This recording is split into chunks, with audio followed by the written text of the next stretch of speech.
Last topic हमने perfect competition market के बारे में पूरा डिटेल पढ़ लिया था, देख लेते हैं। तो ये पूरा परफेक्ट कंपटीशन बारे में मैंने बताया था, परफेक्ट कंपटीशन के बारे में, इक्विलिब्रियम के बारे में बताया था, फिर हमारी कोस्ट एमसी के बारे में बताया था। आज हम लोग मोनोपोली स्टार्ट करेंगे। मोनोपोली इम्परफेक्ट कंपटीशन का पार्ट है। तो चलिए पहले हम थोड़ा सा एक बार आपको बता देते हैं। देखिए, इम्परफेक्ट कंपटीशन दो तीन टाइप के होते हैं। इम्परफेक्ट कंपटीशन जो है,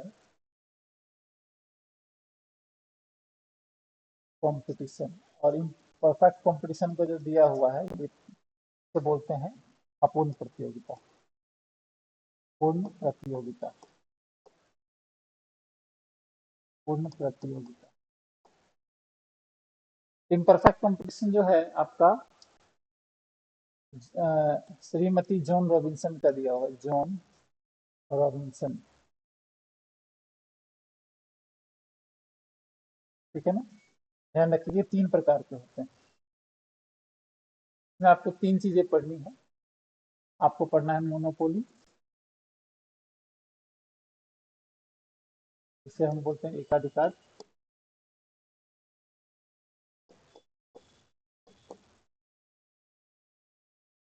monopolistic competition,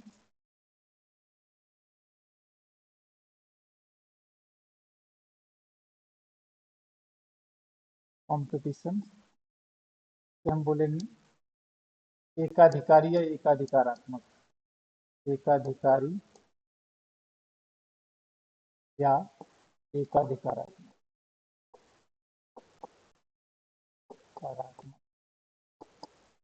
good morning Delhi जी।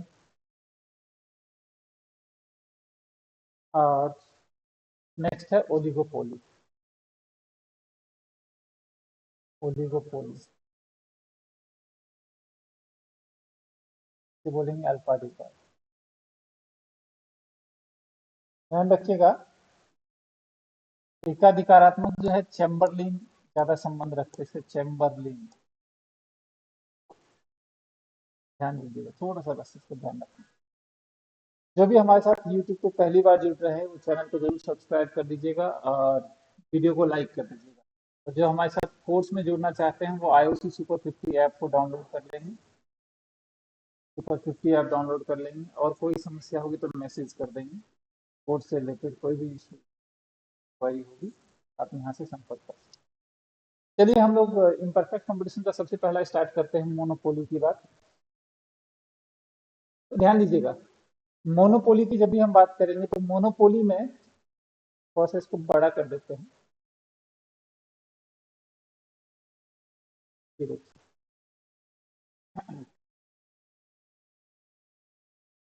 देखिए मोनोपोली जो है एक ग्रीक वर्ड से आया है, मोनोज और पोलस से। मोनोज का मतलब होता है अकेला, पोलस का मतलब होता है विक्रेता। तो इन ऐसा बाजार जहाँ पे सिर्फ अकेला एक ही बेचने वाला हो उसे हम मोनोपोली बोलेंगे। वैसे प्रैक्टिकल लाइफ में मोनोपोली कम होता है, लोग मोनोपोली क्रिएट करते हैं। तो एकाधिकार बनाने के लिए लोग अपनी वस्तु का जो है अच्छी क्वालिटी या प्राइस कम कर देते हैं। तो वो जो जब भी एकाधिकार हम बनाने की कोशिश करते हैं वो हमारा आर्टिफिशियल मोनोपोली हो जाएगा। जैसे जियो की बात करते हैं, जियो ने 2 साल फ्री कर दिया, कस्टमर को आदत लग गई जियो को। और अब देखिए हर किसी के पास लगभग जियो का सिम आपको मिल ही जाएगा। तो जियो ने क्या किया, मोनोपोली क्रिएट करने की कोशिश करी ड्यू टू अदर फैक्टर, मतलब कोई फैक्टर हो सकते हैं, चाहे वो प्राइस कम करके या फ्री में देके या अच्छी क्वालिटी देके।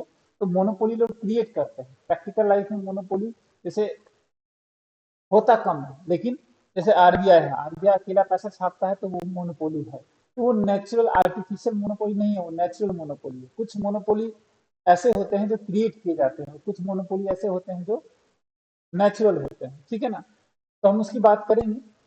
पहले देख लीजिए मोनोपोली में क्या होगा, अकेला विक्रेता, जिसमें एक विक्रेता हो, एक ही बेचने वाला हो, ये ध्यान रखना है आपको। एक ही बेचने वाला होगा। निकटतम प्रतिस्थापन वस्तु का अभाव होता है। इस मार्केट में प्रतिस्थापन वस्तु यानी उसके जैसा या उसके स्थान पर प्रयोग करने वाली वस्तुएं नहीं होती। तभी मोनोपोली होगा, तभी आप एकाधिकार कर पाएंगे। तो इसलिए मैंने बोला जो आर्टिफिशियल नेचुरल मोनोपोली होता है उसमें ये सारे गुण पाए जाते हैं। लेकिन प्रैक्टिकल लाइफ में आर्टिफिशियल मोनोपोली लोग क्रिएट करने की कोशिश करते हैं तो उसमें ये गुण नहीं होता है। इसलिए मैंने बोला कि प्रैक्टिकल लाइफ में मोनोपोली का कोई एग्जाम्पल नहीं होता। ठीक है, आगे बढ़ते हैं। तो आप ध्यान रखिएगा, मोनोपोली में अकेला बेचने वाला होगा, निकटतम प्रतिस्थापन वस्तु का अभाव होगा, फर्म का प्रवेश पर प्रतिबंध होगा, इस मार्केट में कोई फर्म एंटर नहीं कर सकती है।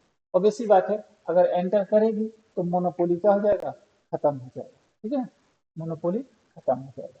इस मार्केट में कीमत विभेद होता है। देखिए ध्यान रखिएगा, इस मार्केट में कीमत विभेद होता है। कीमत विभेद जो होता है एक विक्रेता के कारण होता है, क्योंकि अकेला है, अकेला वो कितना भी प्राइस चार्ज कर सकता है, आपको देना पड़ेगा। जैसे आरबीआई मान लीजिए या इंडियन रेलवे अकेले है पूरे भारतीय रेल, जो पूरे इंडिया में आप कहीं जाते, तो वो प्राइस चाहे कम करे चाहे ज्यादा करे, या किसी से प्राइस ना ले ज्यादा ले, तो आपको यूज करना ही पड़ेगा। तो एकाधिकार जहां होगा वहां पे कीमत विभेद पाया जाता है। और कीमत विभेद जहां, जनरली ध्यान दीजिएगा, कीमत विभेद जो होता है ना, वो आपका जनरली कहाँ होता है, एकाधिकार में होता है, अकेला हो। और एकाधिकार में भी वहां होता है जहां पे क्रेता के में संपर्क नहीं होना चाहिए, क्रेताओं के बीच संपर्क नहीं होना चाहिए। मान लीजिए मैं आपसे, संपर्क नहीं होना चाहिए, एक ये है और एक ये है, मैं अकेला हूँ, इकोनॉमिक्स पढ़ाने वाला मान लेते हैं, मैंने इससे 10,000 रुपये प्राइस चार्ज कर दिया, इससे 5,000 रुपये, आपस में अगर मिल गए तो बोलेंगे यार सर तो ये गलत कर रहे हैं। तो जनरली एकाधिकार में क्या होता है कि विक्रेता क्रेता आपस में संपर्क नहीं होना चाहिए, बाजार अलग होना चाहिए, पृथक बाजार होना चाहिए, पृथक बाजार है, तो वहां पे आप क्या कर सकते हैं, कीमत विभेद कर सकते हैं।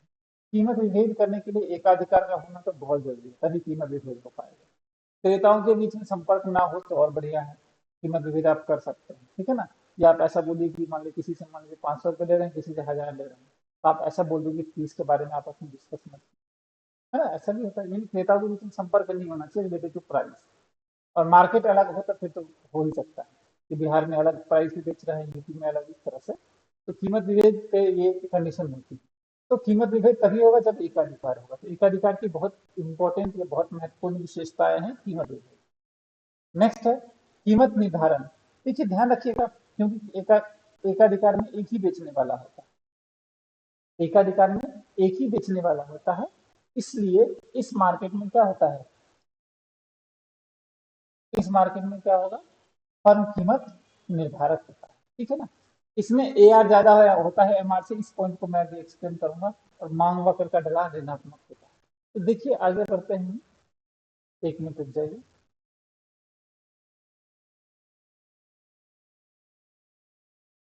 मैं यहाँ पे देखता हूँ, देखिए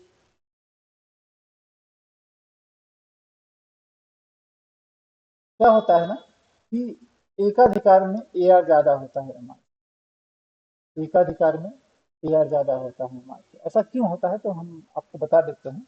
मान लेते हैं यूनिट 1 2 3 4 5, क्योंकि अकेला है बेचने वाला, अकेला बेचने वाला है तो अलग अलग कस्टमर से अलग अलग प्राइस चार्ज कर सकता है, अलग अलग कस्टमर से अलग अलग प्राइस चार्ज कर सकता है। तो प्राइस चार्ज कर दिया। अब टी आर का फॉर्मूला देखिए क्या होता है, प्राइस इंटू यूनिट, 10 18 24 28 और 30।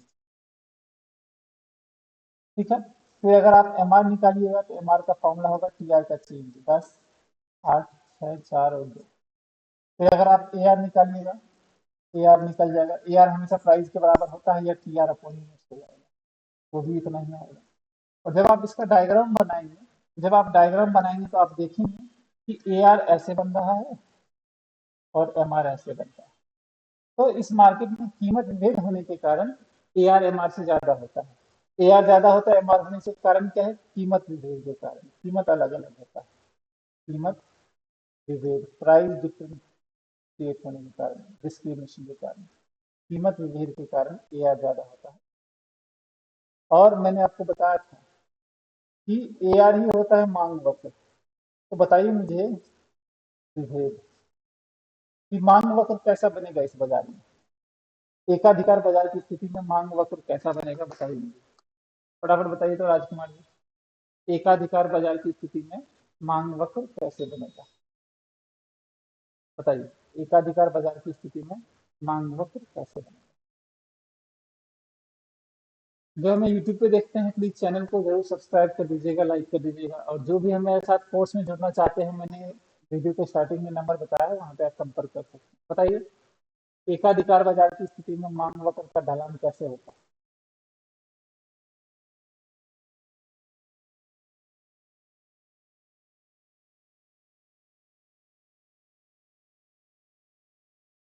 कमेंट कीजिए फटाफट फास्ट।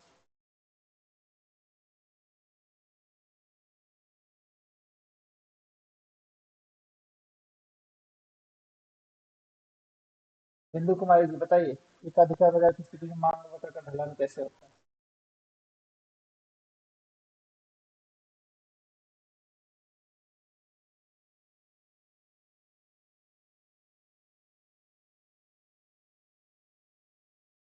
नेगेटिव स्लोप होगा। पप्पू जी बोल रहे हैं नेगेटिव स्लोप, बिल्कुल। ए आर, देखिए ए आर को ही मांग वक्र बोलते हैं, कल ही मैंने बताया था। ए आर को ही क्या बोलते हैं? मांग वक्र। तो मांग वक्र ढलान ढलान होगा। अभी देखिए, इसमें एकाधिकारात्मक में अधिक क्या होता है? चिपका होता है ना? वो हम बाद में चर्चा करेंगे। आइए, तो लिखेंगे एकाधिकार में मांग वक्र ऋणात्मक ढलान वाला होगा। क्या होगा?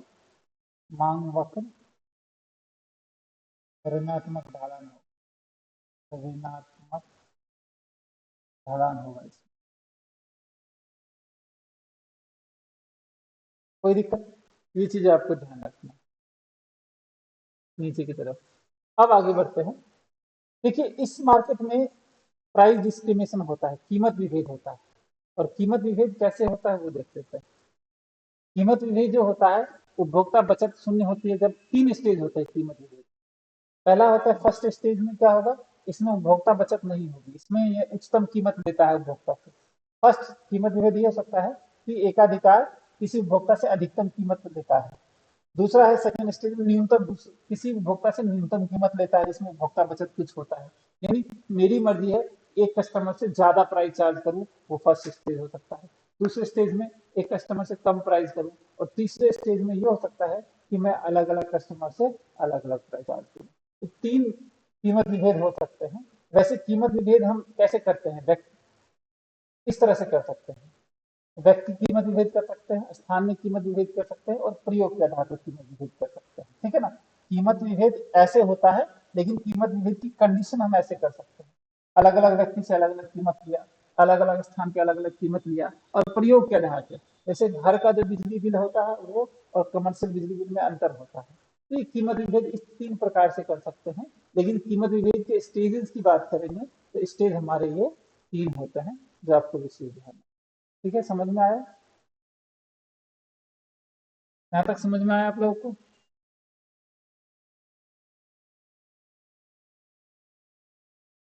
ठीक है, तो इसका आपको विशेष ध्यान रखना।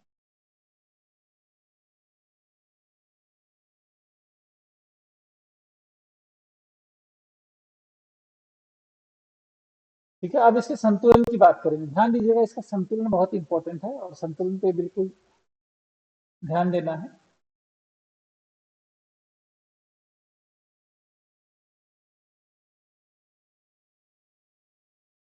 आइए, अब देखिए, ये डायग्राम आपको थोड़ा सा समझ में नहीं आएगा, तो डायग्राम मैं समझा देता हूँ मिटा के।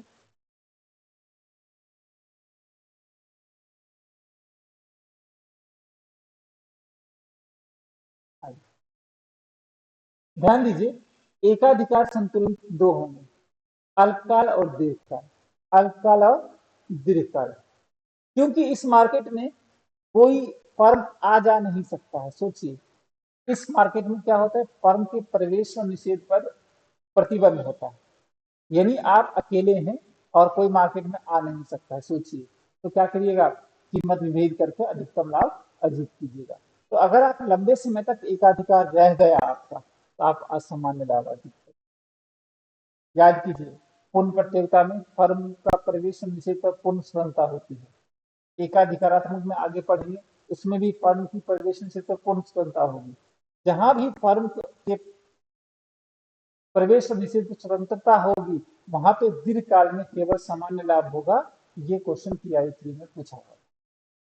तो ये ध्यान रखना है, जहां भी फर्म का प्रवेश व निषेध पर पूर्ण स्वतंत्रता होगी वहां पे सामान्य लाभ होगा दीर्घकाल में। उसका कारण बता देते हैं।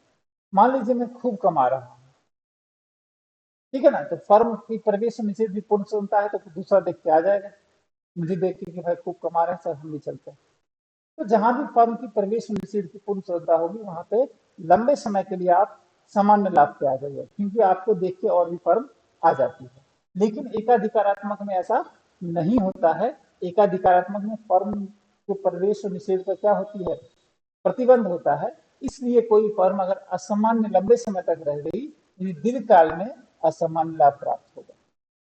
बाकी अल्पकाल में तीनों बाजार में, किसी भी बाजार में तीन सिचुएशन होती है, सामान्य लाभ, असामान्य लाभ, हानि। तीनों, चाहे एकाधिकार हो, एकाधिकारात्मक हो, या पूर्ण प्रतियोगिता हो, या कोई भी बाजार हो। अगर अल्पकाल है तो तीन चीजें, सामान्य लाभ, असामान्य लाभ और हानि।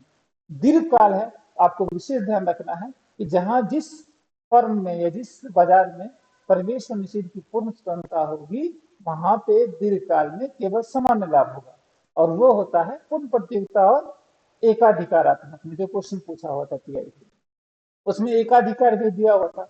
एकाधिकार में ऐसा सामान्य लाभ दीर्घकाल में नहीं होगा, क्योंकि उसमें प्रवेश निषेध की पर प्रतिबंध होता है, कोई मार्केट में आ जा नहीं सकता। चलिए, अब मुझे पूरी उम्मीद है कि आप ये क्वेश्चन गलत करके नहीं आएंगे, ठीक है ना। आइए आगे बढ़ते हैं।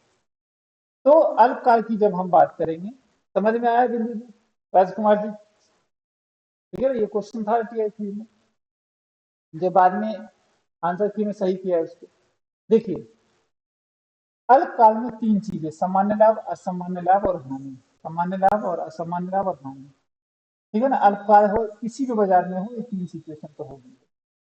अब आइए थोड़ा डायग्राम पे विशेष ध्यान देते हैं। आपको पता है कि अपूर्ण प्रतियोगिता में एआर ऐसे बनता है, एमआर ऐसे बनता है, ठीक है ना। और संतुलन वहां होती है जहां पे एमआरएमसी क्या हो, संतुलन कहाँ होती है, जहां पे हमारा एमआरएमसी बराबर हो। पहली कंडीशन क्या है कि एमआर इक्वल टू एमसी हो, और दूसरी सिचुएशन क्या है कि MC cut MR from below, MC cut MR from below. Clear है? अब इसमें देखिए, एमआर इक्वल टू एमसी और एमसी कट, और एमसी कैसे बनता है, ऐसे बनता है, आप जानते हैं। अब कंडीशन ये ध्यान दीजिएगा कि एमआर इक्वल टू एमसी कहाँ है, तो यहाँ है sir. MR equal to MC कहाँ है, तो यहाँ है, ठीक है सर, है ना। तो यहाँ पे संतुलन होगा, नीचे से भी काट रहा है, यहाँ पे नहीं होगा, क्योंकि एमआरएमसी बराबर था, एमसी ऊपर से काट रहा है, तो यहाँ पे तो होगा नहीं, यहाँ पे संतुलन में होगा। दूसरी कंडीशन है ए आर ए सी बराबर होना चाहिए। इसी को आगे ले जाइए वहां तक, ये हमारा ए आर हो गया, और ए सी को यहाँ से टच करवा दीजिए, ए सी को यहाँ से टच करवा दीजिए, तो यहाँ पे क्या हो जाएगा, सामान्य लाभ होगा, ठीक है। दोनों कंडीशन होना चाहिए, M R equal to M C भी होना चाहिए, और एम सी जहाँ कट करा है उसको ऊपर ले जाइए, और ए आर ए सी को इक्वल कर दीजिए, यहाँ पे क्या होगा, सामान्य लाभ। असामान्य लाभ की बात करते हैं, तो डायग्राम देख लीजिए। अब ये ए आर है, ये एम आर, और आपको पता है ये M C. Condition M R equal to M C तो होना ही चाहिए, यहाँ भी है, यहाँ भी है, और एम सी एम आर को नीचे से काट रहा है, तो यहाँ पे संतुलन में होगा, ठीक है सर। अब इस चीज को हमें कहाँ ले जाना है, ऊपर ले जाना है, ऊपर ले जाइए, ए आर तक ले जाइए। अब असामान्य लाभ कब होगा, जब एवरेज रिवेन्यू ज्यादा होगी। ए आर को ऊपर रखिएगा, एसी को नीचे, एसी को नीचे से बना देते हैं, एसी को नीचे से बना दिया। देखिए, ये हमारा एसी है और ये हमारा ए आर है, तो यहाँ पे क्या हो जाएगा, यहाँ पे हमारा आ जाएगा असामान्य लाभ, ठीक है। अब हानि की बात करते हैं। हानि देखिए कैसे होगा, हानि कब होगा, जब हमारा एसी ज्यादा हो। चलिए सर, ठीक है, ये हमारा ए आर है, ये हमारा एम आर है, और संतुलन के लिए एम आर एम सी बराबर होना चाहिए, ठीक है सर। अब यहाँ देखिए एम आर एम सी बराबर है, ठीक है, और एम सी नीचे से भी काट रहा है, यहाँ पे भी नहीं है, यहाँ पे भी एम आर एम सी बराबर है, लेकिन एम सी ऊपर से आ रहा है, तो यहाँ पे संतुलन में नहीं होगा, तो यहाँ पे संतुलन में है, इसी को ऊपर ले जाते हैं, ये ले गए, ठीक है सर। ये हमारा ए आर आ गया। अब हमें एसी को ऊपर रखना है तो एसी को ऊपर रख देते हैं। तो ये हमारा एआर हो गया, ये एसी हो गया। तो ये वाली कंडीशन जो हो जाएगी वो हमारी क्या होगी, वो हमारी होगी हानि। ये वाली कंडीशन क्या हो जाएगी, ये होगी हानि। कोई दिक्कत यहाँ तक? मुझे बताइए यहाँ तक किसी कोई डाउट समझ में ना आया हो, फटाफट बताइए। आप लोग टीआरई 4 की तैयारी बिल्कुल जोर शोर से कर दीजिए, ठीक है ना। अब रिजल्ट आने वाला है टीआरई 3 का, जो बाउंड्री पे है 1-2 नंबर आसपास है वो इंतजार कर सकते हैं, मैं तो बोलूंगा वो भी पढ़ते रहें। और जो बिल्कुल थोड़ा सा दूर है बाउंड्री के आसपास, जिसके जिनके 50-60 के आसपास मार्क्स आ रहे हैं, वो लोग तो बहुत ही अच्छी तरह तैयारी में लग जाएंगे। बताइए यहाँ तक समझ में आया आप लोग? और राजकुमार जी, पप्पू जी और विनोद जी, बिंदु जी, कोई दिक्कत? डायग्राम समझ में आया?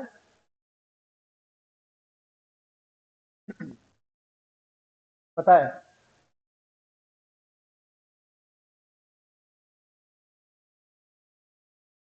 चलिए आ गया होगा, आई होप सो। नेक्स्ट है असामान्य लाभ, एबनॉर्मल प्रॉफिट।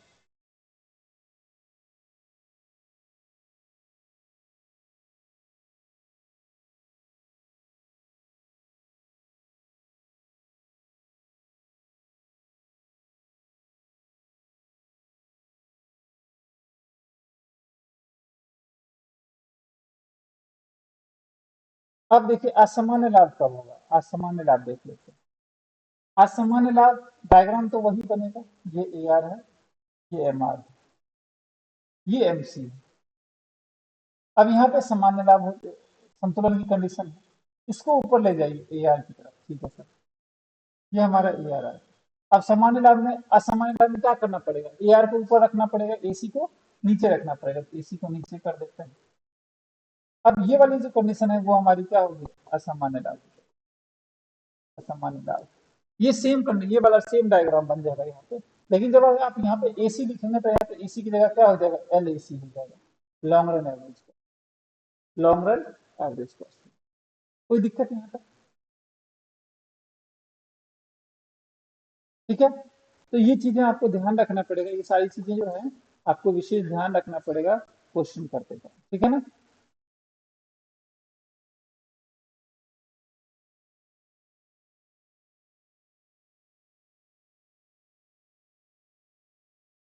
ठीक है,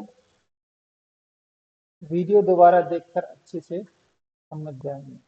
चलिए नेक्स्ट है हमारे पास, आगे ध्यान देते हैं। ये क्या है,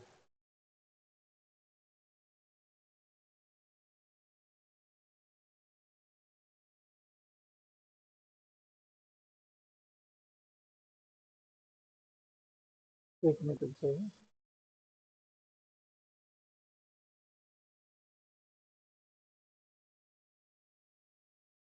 सही बात।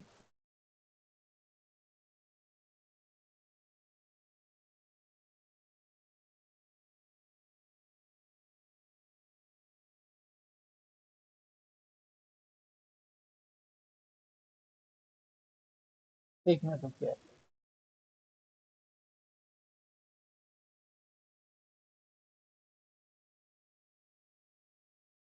ठीक है। दोबारा देख लीजिएगा वीडियो, समझ में आ जाएगा। तो आपको ये ध्यान रखना है कि दीर्घकाल में पूर्ण प्रतियोगिता हो, अपूर्ण प्रतियोगिता हो, या एकाधिकार, अल्पकाल में सामान्य लाभ असामान्य लाभ हानि होती है। लेकिन दीर्घ काल में जिस बाजार में प्रवेश और निषेध की स्वतंत्रता नहीं होती है वहां पे केवल सामान्य लाभ होगा, और जिस बाजार में प्रवेश और निषेध की स्वतंत्रता होगी वहां पे केवल, नहीं, जहाँ पे प्रवेश और निषेध की स्वतंत्रता नहीं है वहां पे असामान्य लाभ, और जहाँ पे प्रवेश और निषेध फ्री है, स्वतंत्रता है, वहां पे केवल सामान्य लाभ होगा, जो इस बार क्वेश्चन में पूछा हुआ है, ठीक है ना। अब हम आगे थोड़े से इसके बारे में पढ़ेंगे, खुलने देते हैं। और जो भी हमारे साथ पहली बार जुड़े हैं, चैनल को जरूर सब्सक्राइब कर लीजिएगा, सेशन को लाइक कर दीजिएगा। और जो हमारे साथ जुड़ना चाहते हैं, आयुषी सुपर 50 ऐप होगा, जो चैनल का नाम होगा, तो आयुषी सुपर 50 ऐप को आप डाउनलोड कर लेंगे और वहाँ से आप लोग कोर्स परचेज कर सकते हैं। बाकी वीडियो के स्टार्टिंग में तो नंबर भी शेयर किया, वहाँ पे व्हाट्सअप कर सकते हैं, ठीक है। नेक्स्ट, अच्छा आप लोग इसी बताइए, उत्पादक संतुलन जब मैंने करवाया था आप लोगों को, तो उत्पादक संतुलन की शर्तें क्या होती थी बताइए। तो अभी अभी भी मैंने किया है ऐसे, आप लोग बताएं उत्पादक संतुलन की शर्तें क्या होती। प्रॉफिट मैक्सिमाइजेशन की तो शर्तें हैं ही, P equals to M C, M C जो है पढ़ना चाहिए, वो सब तो है ही। उत्पादक संतुलन की शर्तें क्या है बताएं।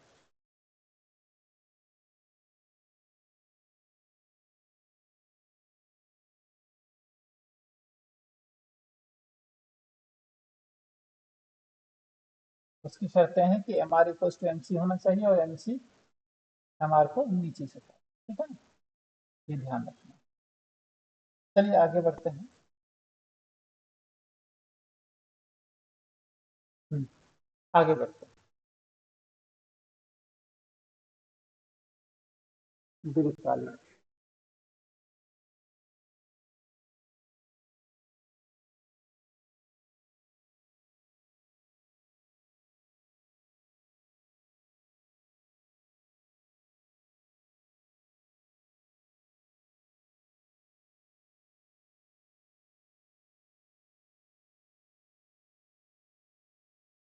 देखिए कुछ चीजें हैं जैसे विभेदात्मक, विभेदात्मक एकाधिकार,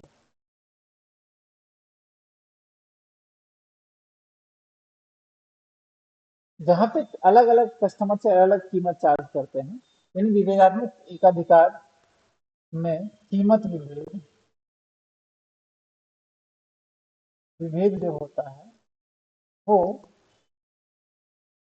मांग की लोच पर निर्भर करता है। किस मार्केट में मांग कितनी है उस हिसाब से आप मांग की लोच पर निर्भर करता है, लोच पर निर्भर करता है। जिस मार्केट में मांग की लोच ज्यादा है, आप सोचिए उस मार्केट में क्या करेगा, कीमत विभेद जो है उस पर ध्यान रख देगा वो, ठीक है ना।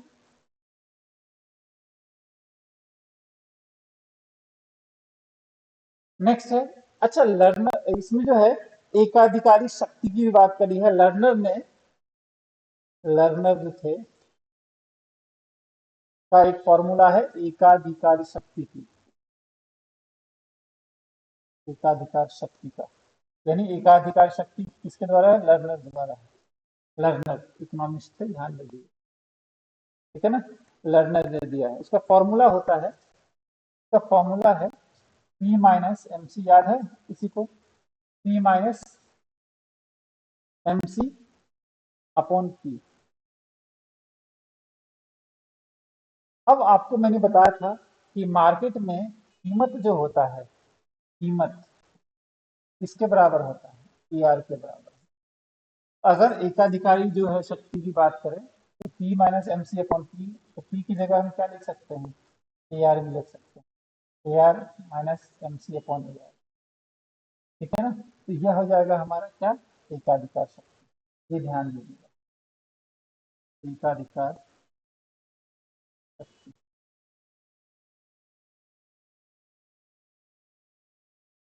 ये ध्यान रखना है।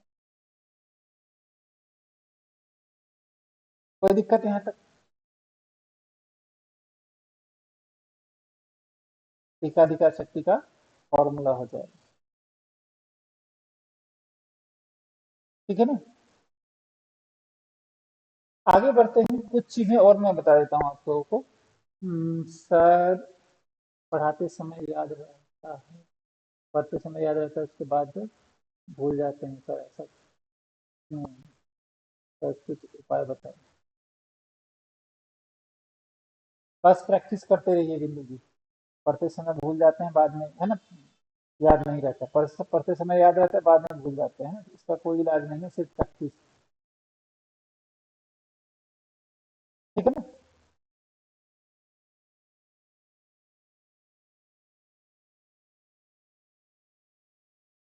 ध्यान दीजिएगा एकाधिकार में ही है, एकाधिकार बाजार में ही है। एकाधिकार में एक चीज आपको ध्यान रखना है, ये फॉर्मूला भी आपको कई बार परेशान करता होगा,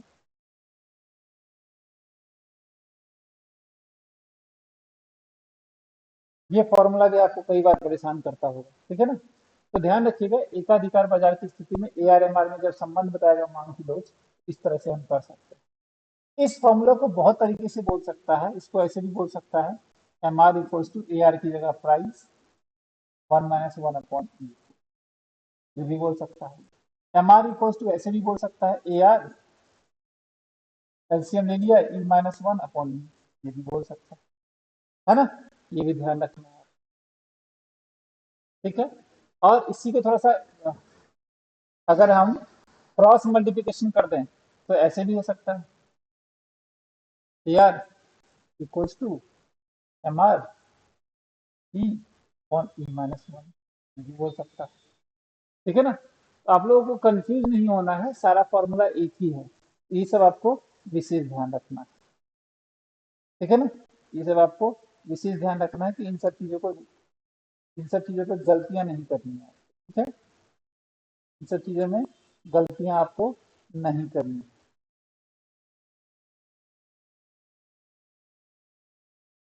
ठीक है, एक चीज और ध्यान रखिएगा, एकाधिकार की मात्रा होता है, एकाधिकार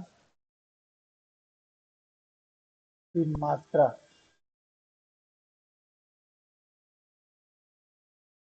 एकाधिकार शक्ति नहीं, एकाधिकार शक्ति तो P माइनस MC अपॉन है ना, P होता है, मात्रा की बात कर रहे हैं। इसका फॉर्मूला होता है AR minus MR upon E।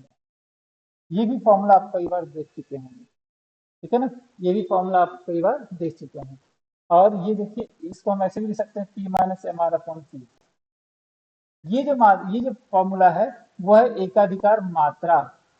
और इस फॉर्मूले में कंफ्यूज माइनस मत होइएगा, AR देखिए यहाँ पे, ये कहाँ गया फॉर्मूला, प्रभु, एकाधिकार शक्ति P minus MC upon P। यहाँ पे P minus MC upon P एकाधिकार शक्ति होता है, और मात्रा में रिवेन्यू देंगे, ध्यान दीजिएगा, ये एकाधिकार की मात्रा है, और एकाधिकार शक्ति का फॉर्मूला तो आप जान ही रहे हैं,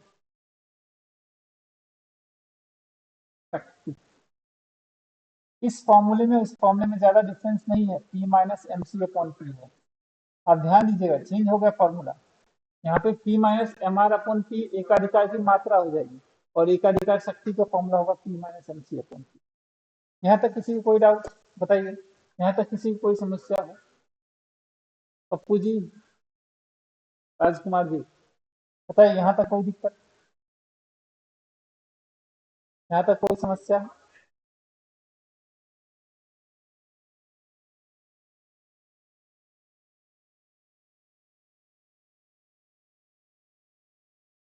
नहीं होगी, चलिए आज हम लोग यहीं तक करेंगे, कल हम लोग करेंगे एकाधिकारात्मक बाजार, ठीक है। एक दो क्लास और लगेगा, मार्केट कंप्लीट हो जाएगा, और मार्केट में से 3 4 नंबर का क्वेश्चन पूछता है। चलिए, थैंक यू, बाकी मिलते हैं।